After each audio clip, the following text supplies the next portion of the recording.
अस्सलाम वालेकुम दोस्तों, तसव्वुर कीजिए एक आम सा दिन है। लोग अपने अपने कामों में मसरूफ हैं। बाजारों में चहल पहल है। माओं की गोद में बच्चे खेल रहे हैं। किसान खेतों में पसीना बहा रहे हैं और कारोबारी लोग अपनी नफा और नुकसान की गिनती में मसरूफ हैं। किसी को वहम और गुमान भी नहीं है कि अगले ही सेकंड में इस कायनात का पूरा निजाम एक कागज के टुकड़े की तरह फाड़ कर रख दिया जाएगा।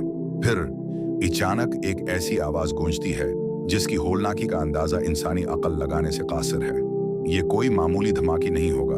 ये कायनात के जरे जरे को हिला देने वाली एक ऐसी चंगाड़ होगी जो जमीन व आसमान की हर चीज को फना के घाट उतार देगी। कुरान करीम में अल्लाह रब्बुल इज्जत ने इसी लम्हे का नक्शा खींचते हुए फरमाया कि और उस दिन सूअर फूंका जाएगा, तो जो कोई आसमानों में है और जो कोई जमीन में है सब बेहोश होकर गिर पड़ेंगे सिवाय उसके जिसे अल्लाह चाहे। ये वो लम्हा होगा जब वक्त थम जाएगा। ये वो लम्हा होगा जिसका तसव्वुर भी रूह को लरज़ा देता है, रगों में खून जमा देता है और इंसान को उसकी औकात याद दिला देता है। जब हजरत इसराफिल अलैहिस्सलाम अल्लाह के हुक्म से पहली बार सूअर फूंकेंगे, जिसे नफखा आउली यानी फना का फूंका जाना कहा जाता है, तो जमीन का सारा गुरूर खाक में मिल जाएगा। वो पहाड़ जिन्हें देखकर इंसान खुद को महफूज समझता था, वो अपनी जगह छोड़ देंगे। अल्लाह फरमाता है कि और पहाड़ धनी हुई ऊन की तरह हो जाएंगे। सोचिए तो सही, वो हिमालय, वो केट्टो, वो संगलाख चट्टानें जिन पर इंसानी तहजीबें नाज करती थीं, वो हवा में इस तरह उड़ रही होंगी जैसे तेज हुआ में कपास के रेशे उड़ते हैं। जमीन अपने अंदर के तमाम बोझ बाहर निकाल फेंकेगी। जलजले की ऐसी शिद्दत होगी जिसकी रेक्टर स्केल पर पैमाइश मुमकिन ही नहीं होगी। पूरी जमीन हिलाई जाएगी, यहाँ तक कि इसका चेहरा बिल्कुल हमवार हो जाएगा। न कोई गार बचेगी, न कोई इमारत, न कोई पनाहगाह। और आसमान का क्या होगा? वो आसमान जो अरबों सालों से बगैर सितूनों के खड़ा है, उस दिन उसकी शान और शौकत खत्म हो जाएगा। आसमान फट जाएगा, इसका रंग पगले हुए तांबे जैसा हो जाएगा। सितारे जो रातों को रोशनी देते थे, वो बेनूर होकर गिरने लगेंगे। सूरज की बसात लिपेट दी जाएगी और चांद अंधेरे में डूब जाएगा। इस हौलनाक मंजर में इंसान कहाँ होगा? इंसान मधोशों की तरह इधर उधर भाग रहा होगा। माएँ अपने दूध पीते बच्चों को भूल जाएंगी, हामला औरतों के हमल गर जाएंगे और हर शख्स सिर्फ अपने आप को बचाने की फिक्र में अंधा हो चुका होगा। लेकिन पनाह कहाँ मिलेगी जब पनाह देने वाली जमीन और पनाह फराहम करने वाला आसमान खुद अपनी बका की जंग हार चुके होंगे। एक तवील उर्से तक, जिसकी मुद्दत सिर्फ अल्लाह ही जानता है, उस कायनात पर एक ऐसा सुकूत तारी रहेगा कि कायनात में सिवाय अल्लाह की जात के कोई जिंदा नहीं होगा। बैकग्राउंड, मौत का फरिश्ता भी मौत के जायके से गुजर चुका होगा। अल्लाह पाक फरमाएगा कि आज किसकी बादशाही है, लेकिन जवाब देने वाला कोई नहीं होगा। फिर अल्लाह खुद ही फरमाएगा कि सिर्फ एक अल्लाह की, जो सब पर गालिब है। और फिर दोबारा सूर फूंका जाएगा। ये नफखा सानिया होगा, यानी दोबारा जी उठने का लम्हा। आसमान से एक खास किस्म की बारिश बरसाई जाएगी जो इंसान के जिस्म के उस हिस्से को दोबारा आगाएगी जो रीढ़ की हड्डी में अजब जम्ब यानी टील बोन कहलाता है।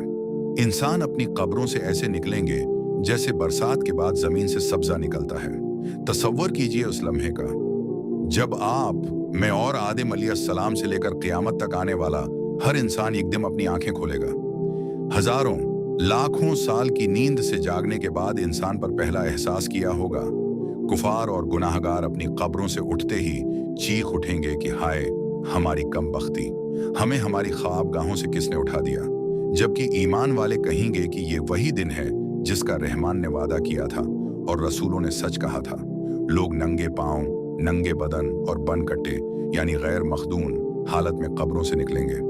उम्मुल मोमिनीन हजरत आयशा रजी अल्लाह अन्हा ने जब ये सुना तो उन्होंने हैरत से पूछा कि या रसूल अल्लाह, क्या मर्द और औरतें एक दूसरे को देख रहे होंगे? तो कायनात के सबसे सादिक नबी सल्लल्लाहु अलैहि वसल्लम ने फरमाया कि आयशा, इस दिन की होलनाकी इतनी ज्यादा होगी कि किसी को दूसरे की तरफ देखने का होश ही नहीं होगा। अब तमाम मखलूकात को एक ऐसे मैदान की तरफ हानक कर ले जाया जाएगा जो बिल्कुल सफेद चांदी की तरह चमकता हुआ और हमवार होगा। ये मैदान महशर है।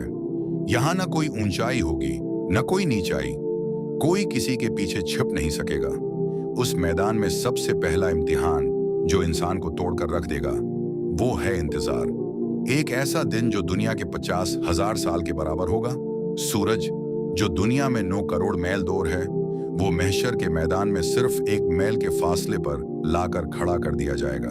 उसकी तपश, उसकी गर्मी और उसकी हब्बत का अंदाजा कीजिए। कोई साया नहीं होगा, कोई दरख्त नहीं होगा, कोई छत नहीं होगी। लोग अपने अमाल के हिसाब से पसीने में डूबे हुए होंगे।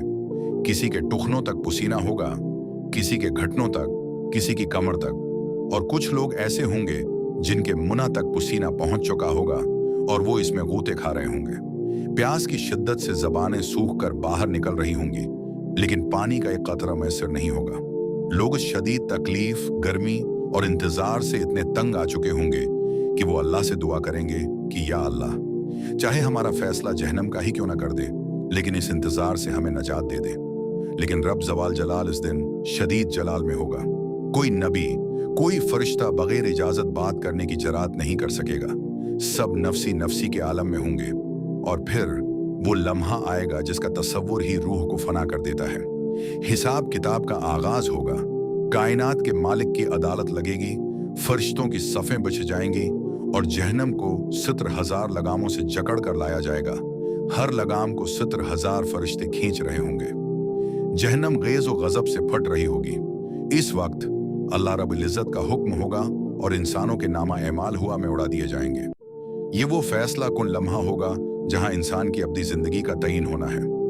तसव्वुर कीजिए, आप मैदान महशर में खड़े हैं, आपके दिल की धड़कनें बंद होने को हैं और अचानक आसमान से आपकी पूरी जिंदगी का रिकॉर्ड, आपकी तन्हाइयों के गुनाह, आपकी रातों की इबादतें, आपकी जबान से निकले हुए अल्फाज, सब एक किताब की शक्ल में आपकी तरफ आ रहा है। जिस शख्स को उसका नामा एमाल दाएं हाथ में दे दिया गया, वो खुशी से झूम उतरेगा। वो महशर में चीख चीख कर कहेगा कि आओ, मेरा नामा एमाल पढ़ो। मुझे यकीन था कि मुझे मेरा हिसाब मिलने वाला है, लेकिन जिस बदकसमत का नामा एमाल उसके बाएं हाथ में या पीठ के पीछे से दिया जाएगा, उसके पांव तले से जमीन निकल जाएगी। वो हसरत से कहेगा कि काश मुझे मेरी किताब ना दी जाती और मैं ना जानता कि मेरा हिसाब क्या है। उसके बाद मीज़ान यानी तराजू कायम किया जाएगा, नेकियों और गुनाहों को तौला जाएगा। दुनिया में जो नमाजें हमने सिस्ती से पढ़ें, जो झूठ हमने मजाक में बोले, जो गैबतें हमने महफिलों में की, वो सब इस तराजू में रख दी जाएंगी। इस दिन नेकियों का पुलड़ा भारी करने के लिए इंसान अपने माँ, बाप, भाई और औलाद के सामने गड़गड़ाएगा कि मुझे सिर्फ एक नेकी दे दो, लेकिन हर कोई मुना फेर लेगा। हिसाब किताब के बाद आखिरी मरहला आएगा। जहन्नम की पेट पर एक पल कायम किया जाएगा जिसे पल सिरात कहा जाता है। ये रास्ता बाल से ज्यादा बारीक और तलवार से ज्यादा तेज है। उसके नीचे जहन्नम की होलनाक आग अबल रही है और उस पल पर गुनाहगारों को पकड़ने के लिए लोहे के बड़े बड़े आंकड़े लटक रहे हैं। हर इंसान को इस पल से गुजरना है। अब यहाँ कोई सिफारिश काम नहीं आएगी, यहाँ सिर्फ एक चीज काम आएगी और वो है इंसान का ईमान और अमल। ईमान वालों को उनके अमाल के हिसाब से नूर यानी रोशनी दी जाएगी।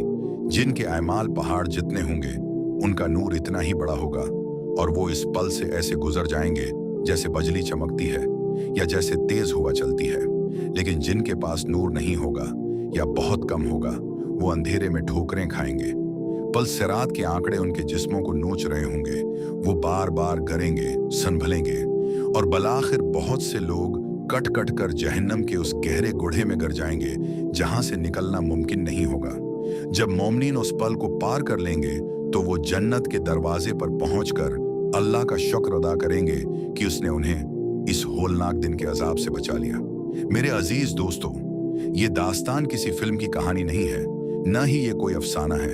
ये वो हकीकत है जिससे मैंने और आपने एक दिन लाजमी गुजरना है। मौत किसी भी वक्त बगैर बताए आ सकती है। आज हमारे पास वक्त है कि हम अपने गुनाहों की माफी मांग लें। आज हमारे पास मौका है कि हम इस लर्जा खीज दिन की तैयारी कर लें। दुनिया की आरजी लज़्ज़तों, झूठी शान और शौकत और गफलत की जिंदगी से बाहर निकलने का वक्त अब है।